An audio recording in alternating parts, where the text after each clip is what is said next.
If you're already a licensed nurse in another state and now want to work in New York, you'll need to apply for license endorsement. New York doesn't participate in the Nurse Licensure Compact, so even if you're licensed somewhere else, you still have to go through their process. Let's go over what you need to do. Start by filling out Form 1, which is the application for licensure.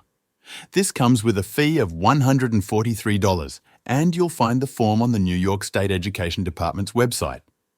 You can submit it online or you can mail it in, but make sure your name and license info match exactly across all documents.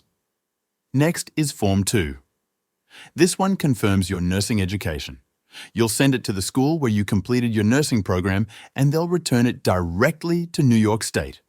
It's important that you don't send this yourself. New York wants it to come straight from the school. Now let's talk about verifying your license.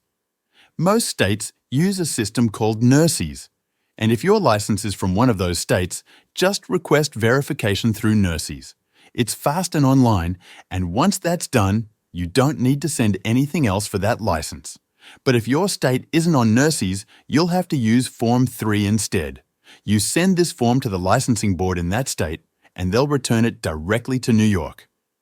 If you've held licenses in multiple states, even if they're expired, you'll need to verify all of them. Aside from the forms, there are a couple of courses New York requires, one on child abuse reporting and another on infection control.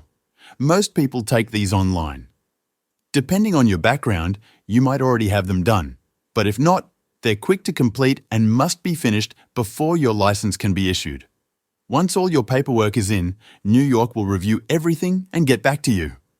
The process can take a few weeks, so it's a good idea to check the status of your application online from time to time. And that's it.